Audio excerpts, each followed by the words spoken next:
اب دنیا سے جانے کا وقت قریب آ گیا ہے۔ آقا کریم فرماتے ہیں لوگوں اگر کسی کا مجھ پہ حق ہو تو آج وہ مجھ سے اپنا حق لے لے، اور جس پر میرا حق تھا میں نے آج اپنا سارا حق معاف کر دیا ہے۔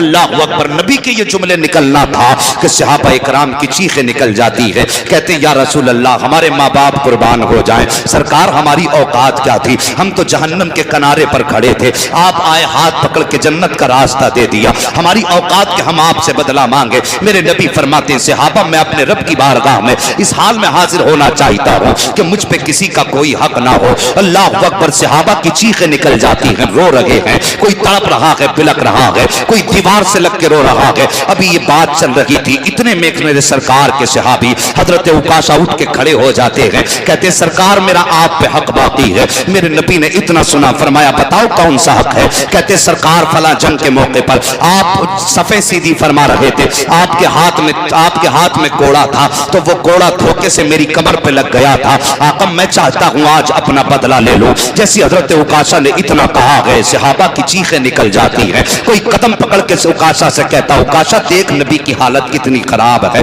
سرکار کی طبیعت کتنی علیل ہے، میرے سرکار کو بخار کتنی شدت کا ہے، عکاشہ نبی کو معاف کر دے۔ عکاشہ کہتے نہیں آج میں اپنے نبی سے بدلہ لوں گا۔ اللہ اکبر۔ جب عکاشہ نے اتنی بات کہی ہے سرکار فرماتے ہیں صحابہ پیچھے ہٹ جاؤ، عکاشہ آؤ اپنا بدلہ لے لو۔ اب ذرا دل تھام کر کے میری بات سننا، لوگوں کی بیگے بھر زمین کھا کے مر جاتے ہیں اور لوگ کہتے ہیں میرا باپ جنتی تھا، زمینوں کے جائیدادوں کو ہڑپ کرنے والوں اگر اس حال میں مر گئے تو سوچو پھر انجام کیا ہوگا۔ تم کچھ بھی ہو جاؤ میرے نبی کے قدموں سے لگنے والی خاک کے برابر نہیں ہو سکتے ہو۔ ان کی زندگی دیکھیے، کہتے ہیں جس کا جو حق ہے مجھ سے لے لے۔ میرے نبی کریم سرور کونین صلی اللہ تعالی علیہ وسلم فرماتے ہیں عکاشہ اپنا حق لے لو۔ جیسی اتنی بات میرے نبی نے کہی ہے، عکاشہ کہتے سرکار جب آپ نے مارا تھا تو وہ کوڑا تھا، سرکار فرماتے ہیں بلال کا جی یا رسول اللہ جاؤ جلدی سے میری بیٹی فاطمہ کے گھر چلے جاؤ اور جا کر کے ان سے کوڑا لے کر کے آ جاؤ۔ حضرت بلال گئے ہیں روتے ہوئے، دروازے پہ دستک ہوئی، اندر سے آواز آئی من دق الباب،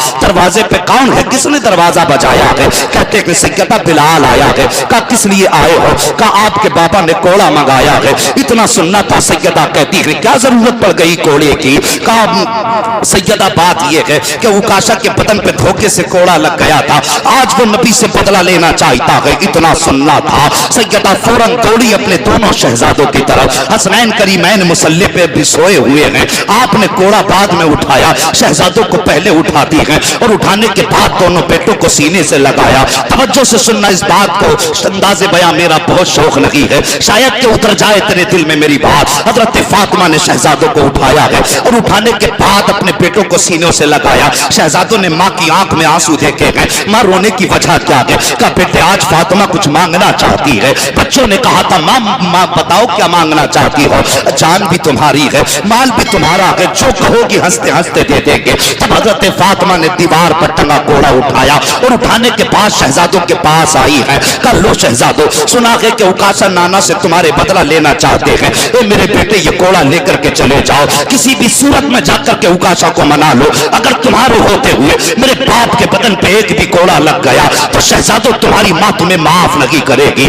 اللہ اکبر۔ اتنا شہزادوں نے سنا کہ چیخ نکل جاتی ہے، کوڑا لیا گیا، حضرت بلال سے کہتے ہیں چاچا جلدی چلیے وہاں لے چلو جہاں ہمارے نانا ہے۔ عجیب قیامت کا منظر ہے، سرکار بیٹھے ہوئے ہیں، صحابہ کی بھیڑ جمع ہے، جیسی حضرت عکاشہ کھڑے ہیں، حسنین کریمین حضرت بلال سے پوچھتے ہیں چچا عکاشہ کون ہے جو بدلہ لینا چاہتے ہیں؟ حضرت بلال نے کھڑے شخص کی طرف اشارہ کر دیا ہے، دونوں شہزادے گئے، ایک نے دایاں ہاتھ تھاما ہے، دوسرے نے بایاں ہاتھ تھاما ہے۔ حسنین کریمین کہتے ہیں چچا عکاشہ جتنے کوڑے مارنے ہیں ہمارے مار لو، لیکن ہمارے نانا کے کوڑا مت مار دینا، جتنے چاہو مار لو، ایک کے بدلے میں 100 مار لینا، ہم آہ نہیں کریں گے، لیکن ہمارے نانا کے بدن پہ کوڑا مت مار دینا، ہمارے نانا کی طبیعت خراب ہے۔ اتنا جیسی رو کر کے حسنین کریمین نے کہا ہے، سارے صحابہ اکرام کی چیخیں نکل جاتی ہیں۔ ابو بکر صدیق آ کے کہتے ہیں عکاشہ میری سفید داڑھی کا خیال کر، میری سفید داڑھی کی لاج رکھ لے، ایک کے بدلے میں 1000 مار لے، میرے محبوب کو تکلیف نہ دے۔